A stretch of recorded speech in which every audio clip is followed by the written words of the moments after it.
Hollywood is a kingdom built on light. The blinding glare of the Klieg lights, the incandescent glow of the marquee, the ethereal shimmer of the silver screen. But shadows are born of light, and in the darkest corners of this kingdom, wars were waged, not with armies, but with whispers. Not with swords, but with smiles. This is the story of the crown worn by its most luminous queen, and the slow-acting poison that lined its velvet band. To the world, she was an immaculate conception, a goddess who simply appeared. But Marilyn Monroe was not born. She was forged, and the fires that shaped her were lit with the discarded dreams of 1,000 other girls. She arrived in Hollywood, not as a conquering queen, but as a refugee named Norma Jean, armed with little more than a desperate, all-consuming ambition. She saw the throne, sitting empty, and she understood the brutal calculus of the kingdom. It wasn't about being the most beautiful. It wasn't about being the most talented. It was about being the most necessary. They told her she was a nobody,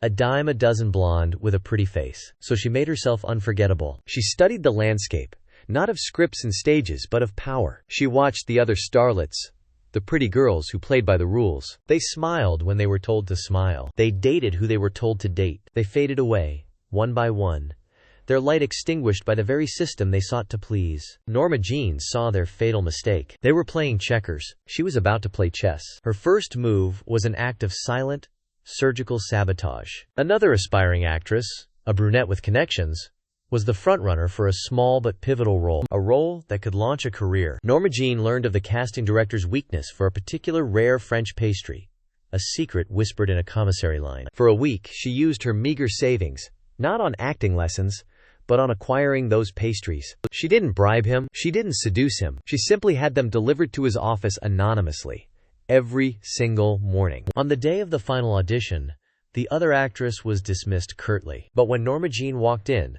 the director looked at her not as another hopeful, but as the solution to a week-long mystery. He was intrigued. He saw not just a pretty face, but a mind at work. The role was hers. She had never spoken a word to him about it. She had simply made herself an unavoidable presence in his life, a pleasant riddle he felt compelled to solve. This was her first taste of blood in the water, the sweet, metallic tang of a victory won in the shadows. She learned the fundamental truth of her new kingdom.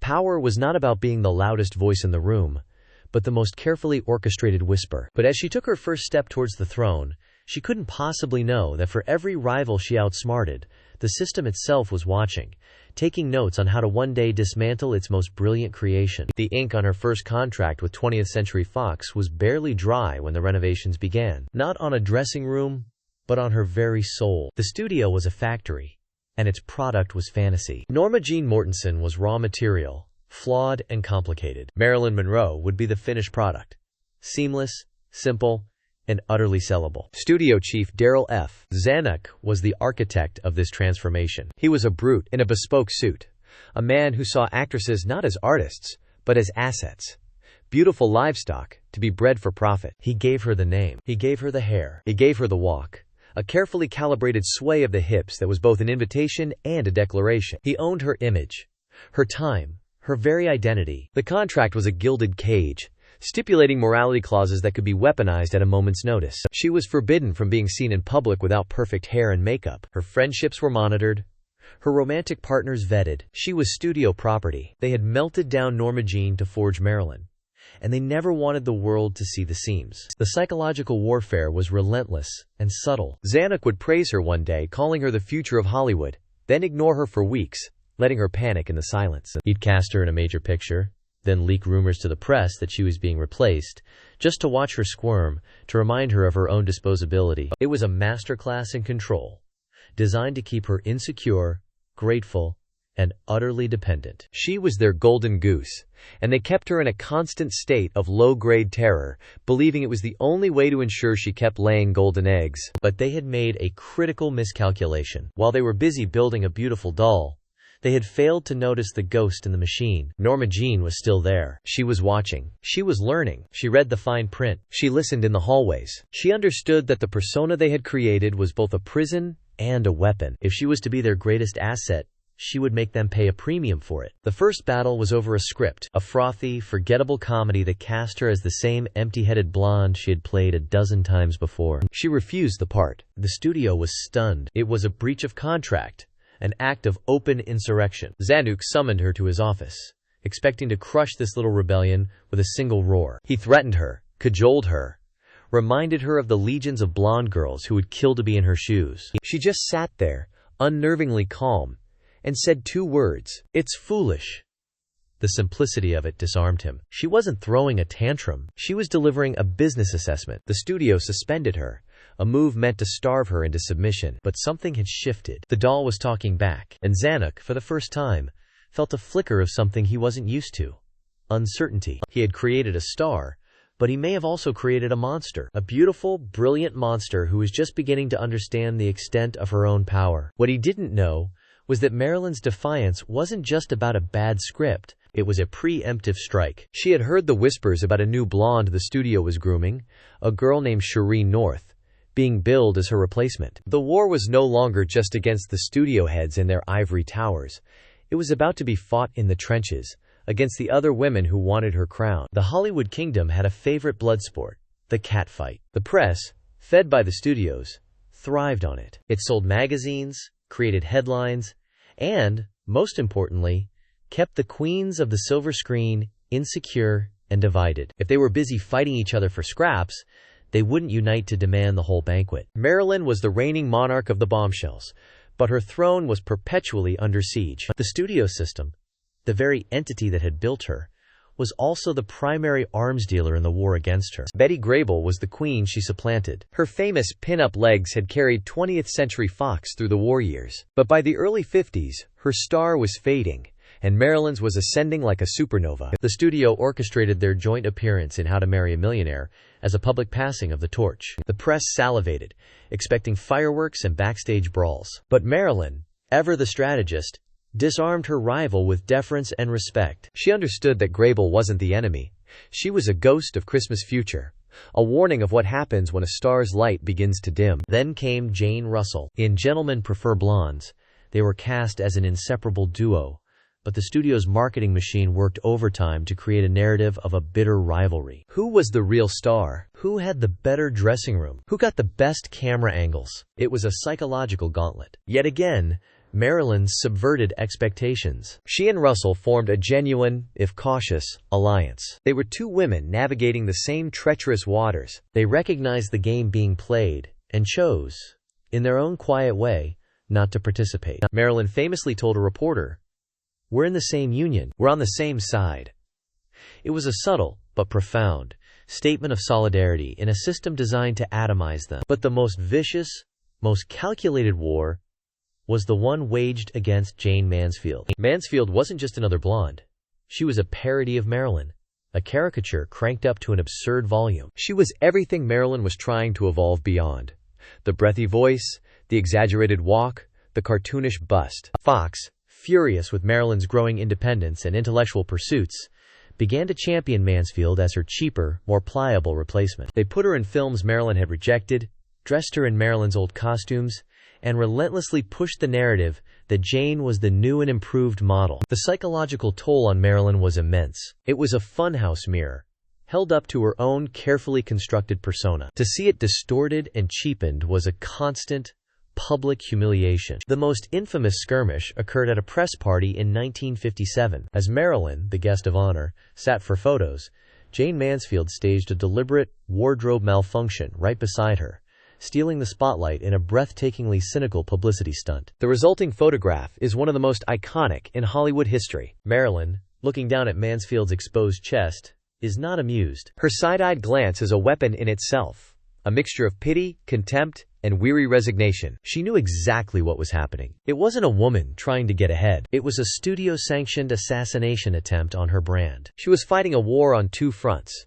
against a studio that wanted to control her, and against the army of ambitious women they sent to unseat her. She was surrounded. The air was thick with the perfume of her rivals and the smoke of the cigars of the men who moved them like pawns on a board. She realized that to win, she couldn't just be a better actress or a bigger star. She had to change the rules of the entire game. She had to stop being a player and become the house. And her first move would be to build her own empire, brick by painful brick, far away from the poisoned soil of the Fox lot. But she was about to learn that when you declare war on a kingdom, the king sends his most ruthless assassins. The escape was an earthquake. In late 1954, at the zenith of her fame, Marilyn Monroe did the unthinkable. She broke her contract with 20th Century Fox and fled to New York. It was an act of breathtaking rebellion, the Hollywood equivalent of seizing the Bastille. She was trading the suffocating sunshine of California for the intellectual grit of Manhattan. She was trading the whispers of gossip columnists for the teachings of Lee and Paula Strasberg at the legendary Actors Studio. This was her declaration of independence. She was no longer content to be a beautiful object.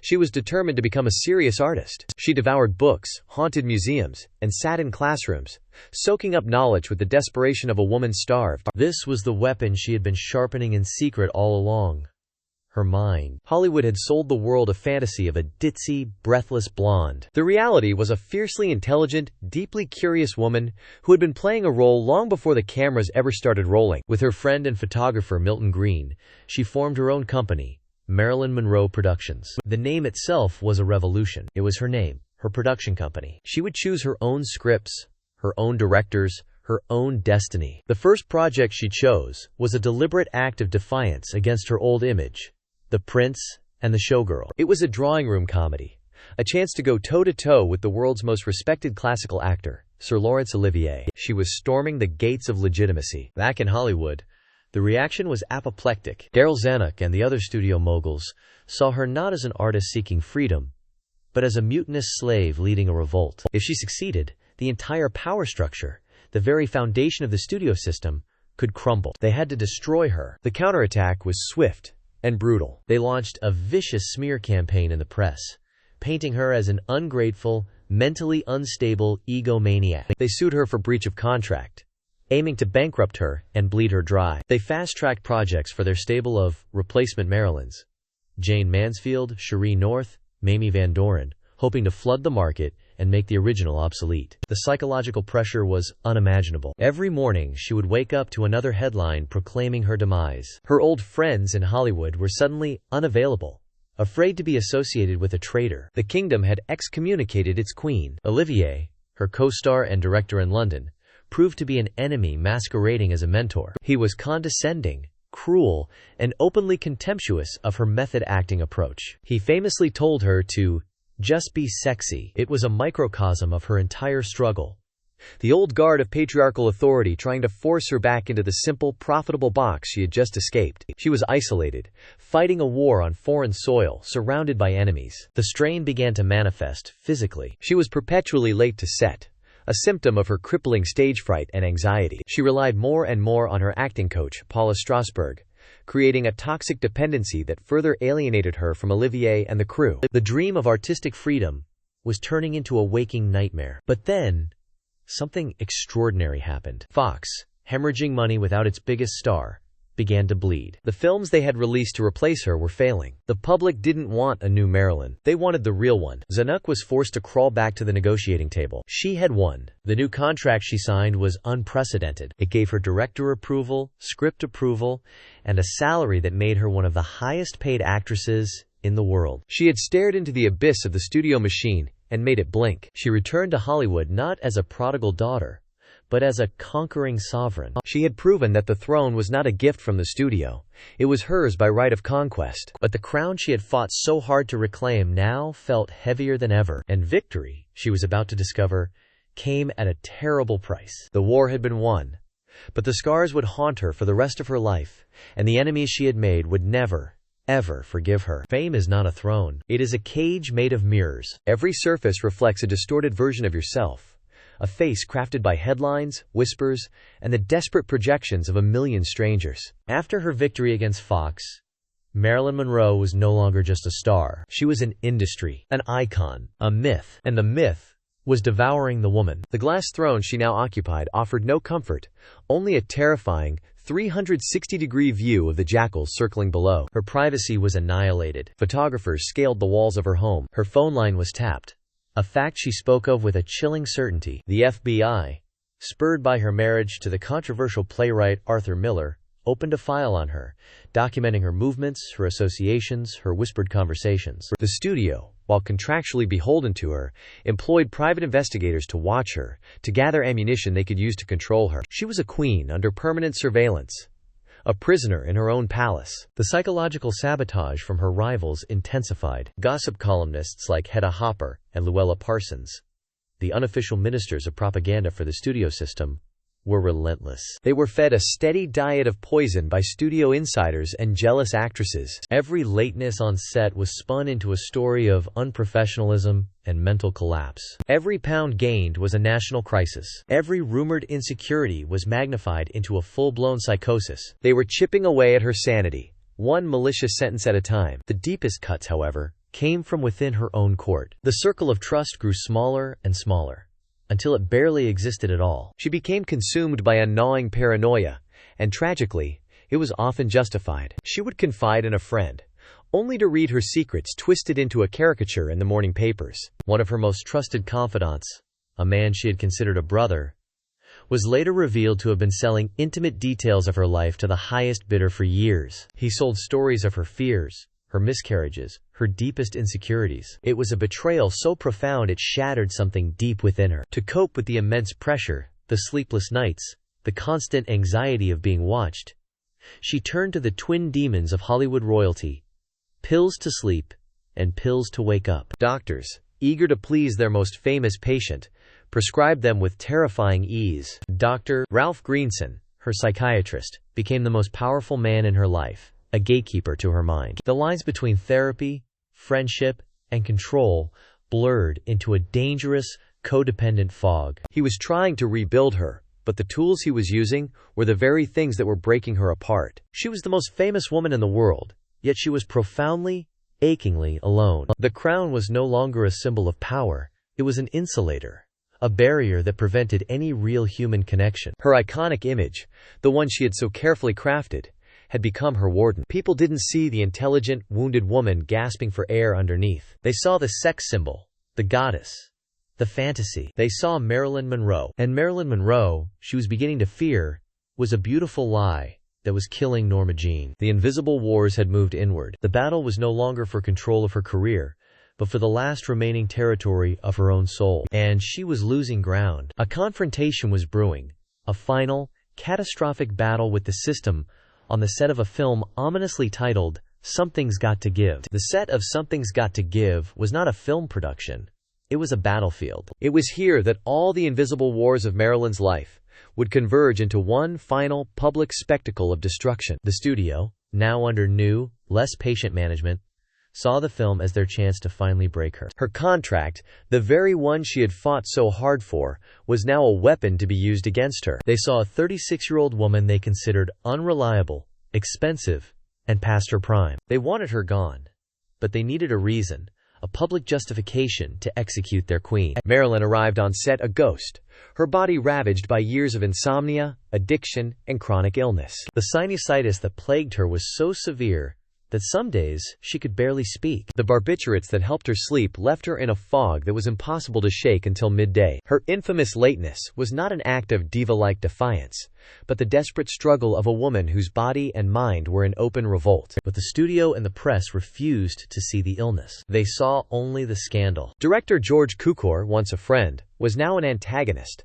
openly complaining about her to the press and studio executives. Her co-star, Dean Martin, grew increasingly frustrated. The atmosphere was toxic, thick with resentment and impatience. Every day she managed to make it to set was a small victory, but every day she missed was another nail in her coffin. The studio meticulously documented every absence, building their case against her brick by brick. They were no longer trying to manage their star. They were preparing her obituary. In a desperate gambit to reclaim the narrative and prove her vitality, Marilyn orchestrated one of the most iconic moments of her career. She flew to New York to sing Happy Birthday to President John F. Kennedy at Madison Square Garden. It was a calculated act of defiance, a brilliant piece of public relations theater. The dress, the performance, the sheer incandescent star power was Marilyn reminding the world, and her studio, exactly who she was. She was not some washed-up actress. She was a cultural phenomenon. A woman who could bring the entire country to a standstill with a single, breathy song. She returned to Hollywood triumphant, but her victory was short-lived. The studio used her trip, which they had not officially sanctioned, as the final pretext they needed. On June 8, 1962, on her 36th birthday, 20th Century Fox fired Marilyn Monroe. They sued her for over $500,000 and immediately announced her replacement in the film, a younger, less complicated actress named Lee Remick. The headlines were brutal. She was finished. The kingdom had finally, officially, beheaded its queen. But even in defeat, she fought back. She launched her own counteroffensive, a media blitz designed to tell her side of the story. She posed for a now legendary photo shoot with Bert Stern, the series known as The Last Sitting. She gave a searingly honest, soul-bearing interview to Life magazine, one that would be published only after her death. In it, she spoke with startling clarity about the brutal machinery of fame. "Fame is fickle," she said. "I've had fame. It has a certain warmth, but it's a warmth that is temporary. It's like you're standing on a street corner in a fog and nobody knows you. Then, a limousine pulls up, and the door opens, and you're invited to a party. You ride in this beautiful car for a few minutes, and then you're dropped off on another corner in a fog, and the car is gone." She was fighting to have the last word, to redefine her own myth before it was set in stone by the men who sought to destroy her. In the final weeks of her life, there were whispers of a reconciliation with Fox, that Dean Martin, her co-star, had refused to work with anyone else, that the studio, realizing their catastrophic financial mistake, was about to rehire her. The Queen was mounting a comeback. The final act was not yet written, but a darker, more powerful set of enemies, those hidden in the shadowy intersections of Hollywood, politics, and organized crime, were about to make their final move. The game was not over. It was about to reach its fatal, terrifying checkmate. The final weeks were a blur of desperate strategy. Marilyn was plotting her restoration, not just to the set of a single movie, but to the throne of Hollywood itself. The interview with Life magazine was her manifesto. The Bert Stern photographs were her new coat of arms, raw and real. She was negotiating with Fox from a position of newfound strength. The studio was buckling. It seemed she was on the verge of the greatest victory of her career, rising from the ashes of her own public execution. But the wars she fought were never just about contracts and rival starlets. Her life had become entangled in a far more dangerous game, a game of political power played at the highest levels. Her relationships with the Kennedy brothers, President John F. Kennedy and Attorney General Robert F. Kennedy, had moved her from the gossip pages to the national security files. She was no longer just an actress. She was a liability, a beautiful, volatile woman who knew too many secrets. The whispers that had once trailed her through studio commissaries now echoed in the halls of power in Washington, D.C. She was making frantic, late-night phone calls, searching for reassurance from men who were now desperate to distance themselves from her. The surveillance intensified. The paranoia that had plagued her for years was no longer a symptom of her anxiety. It was a rational response to a very real and present danger. She was a queen who had flown too close to a different kind of sun, and her wings were melting. On the night of August 4, 1962, the invisible wars reached their bloody conclusion. The official story is a simple, sad tale of suicide. A depressed movie star, alone in her home, succumbing to an overdose of barbiturates. It is a neat, tidy ending that serves the powerful. It seals her tragic myth and buries 1,000 inconvenient questions. But the details of that night have always refused to align. The conflicting timelines, the missing phone records, the strange behavior of her housekeeper and psychiatrist. The story, like a bad script, is full of holes. Was it suicide? A final, desperate abdication from a crown that had grown too heavy? Or was it an accident, a tragic miscalculation in a lifelong tightrope walk between oblivion and consciousness? Or was it something else, something more sinister? Was it the final move in a game she never even knew she was playing? A professionally orchestrated silencing, a checkmate delivered in the dead of night. We will never know for sure. The shadows of Hollywood are long, and they are expert at keeping their secrets. What we do know is this: Marilyn Monroe did not simply die. She was consumed. Consumed by a system that built her up only to tear her down. Consumed by a culture that worshipped her image while despising her complexity. Consumed by the relentless, invisible wars she was forced to fight from the moment she first set foot in that kingdom of light and shadows. Her death was not the end of the story. It was the final act of sabotage, the ultimate theft. It took her from herself and gave her to the world, frozen in time, forever young, forever beautiful, forever tragic. A poisoned crown for a golden queen. Her reign was over, but her legend was just beginning. The stories of Hollywood's golden age are etched in celluloid, but the truest tales were never filmed. They live on in the whispers, the mysteries, and the lives of the icons who paid the ultimate price for their immortality. If you want to continue exploring the shadows on the Boulevard of Monroe, subscribe and turn on notifications. The next chapter is all